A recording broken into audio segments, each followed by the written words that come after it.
சிதம்பரசன் அவர்களை பற்றி சொல்ல வேண்டும் என்றால் மிக நேர்த்தியாக தமிழிலே மிக அருமையாக பேசக்கூடியவர். அவரது பேச்சை நானே அவர் அரசு மேல்நிலைப்பள்ளி பெரம்பலூரிலே ஒரு நிகழ்ச்சியிலும் மற்றும் இன்னொரு லயன்ஸ் கிளப்பான்னு தெரியல ஏதோ ஒரு நிகழ்ச்சியில மிக அருமையாக பேசக்கூடியவர். நல்லா பேசுவார், நல்லா அருமையா பேசுவார். நீங்க அதெல்லாம் கேட்கணும். அதே போல இந்த நிகழ்ச்சி என்பது ஏதோ ஒரு பொழுதுபோக்குக்காக நடக்கிற நிகழ்ச்சி நீங்க நினைச்சிடக்கூடாது. அவர் என்ன கருத்தை சொல்ல வராரு, இந்த தமிழ் கூடல் என்ற நிகழ்ச்சி ஏன் தமிழுக்கு அரசாங்கம் இவ்வளவு முக்கியத்துவம் கொடுக்குது அப்படின்றத நீங்க எல்லாம் தெரிஞ்சுக்கணும். ஏன்னா ஒரு மொழிக்காக உயிரை நீர்த்த ஒரு நாடு இருக்குன்னா அது தமிழ்நாடு தான். இந்தி கட்டாயமா திரிக்க கூடாது, தமிழ் தான் எங்களுக்கு உயிர் அப்படின்னு தமிழ்நாட்டில் இருக்கிறவங்க தான் தன் உயிரை மாய்த்து கொண்டவர்கள். இந்த பெரம்பலூர் மாவட்டத்தில் கீழப்படுவோர் சின்னசாமி முதற்கொண்டு பல்வேறு அறிஞர்கள் தமிழுக்காக உயிரை கொடுத்திருக்கிறார்கள் என்ற வரலாற்று சிறப்பு மிக்க நிகழ்ச்சியை நீங்கள் அத்தனை பேரும் தெரிந்து கொள்ள வேண்டும். எனவே இங்க இருக்கிற மாணவ மாணவிகள் பல கருத்துக்களை நீங்க சொல்லிருங்க. பல கருத்துக்களை நமது சிதம்பரசன் அவர்கள் இன்னும் சொல்ல இருக்கிறாரு.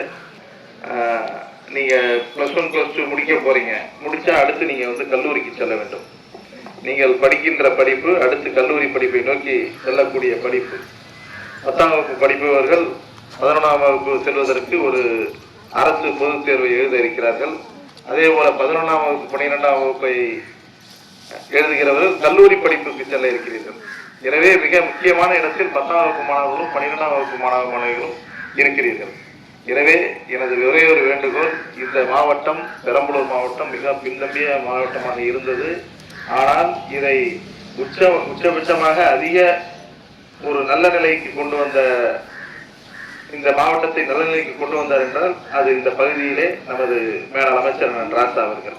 பக்கத்துல வேலூர் கிராமத்துல பிறந்து இந்தியாவில் உள்ள அந்த பாராளுமன்றத்திற்கு சென்று ஆங்கில புலமையோடு மிக அருமையாக உரையாற்றி இந்த பெரம்பலூருக்கு என்னவெல்லாம் தேவையோ அத்தனையும் வாங்கி கொண்டு நமது மாவட்டத்தை முன்னேற்றிய பெரும் பங்கு நமது மேலாள் அமைச்சர் ராசா அவர்களுக்கு சாரும்.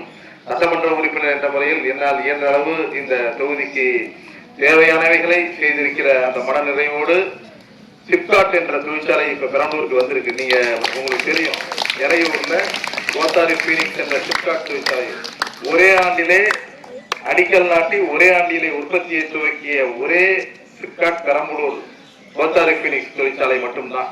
அது தமிழக முதலமைச்சர் துவக்கி வைத்தார். அவரே அந்த உற்பத்தியை துவக்கி வைத்து ஒரே ஆண்டிலே அதை இப்பொழுது மிகச் சிறப்பாக கிட்டத்தட்ட ஒரு 1500-2000 இனிஷியல் ஸ்டேஜில் துவக்க கட்டத்திலே ஒரு 1500-2000 பெண்கள் அதே போல இளைஞர்கள் வேலை செய்யக்கூடிய ஒரு தொழிற்சாலையை கொண்டு வந்திருக்கிறோம்.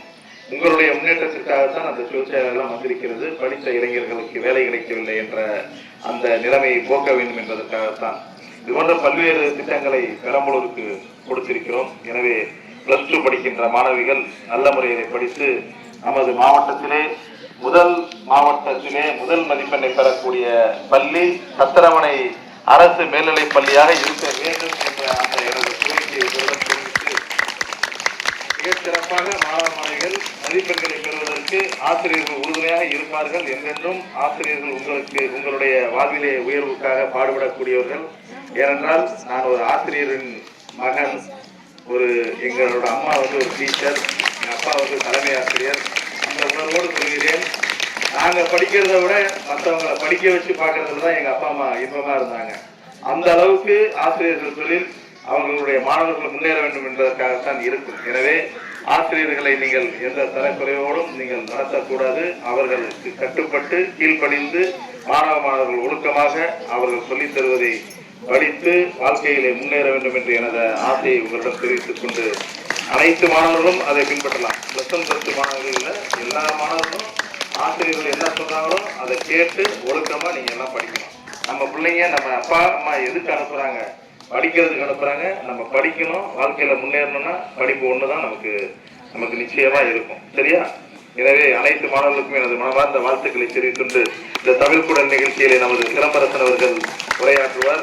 எனவே நீங்கள் அனைவரும் சிறப்பாக இந்த நிகழ்ச்சியில கலந்து கொள்ள வேண்டும் என்று கேட்டு வாய்ப்பிற்கு நன்றி தெரிவித்துக் கொள்கிறேன்.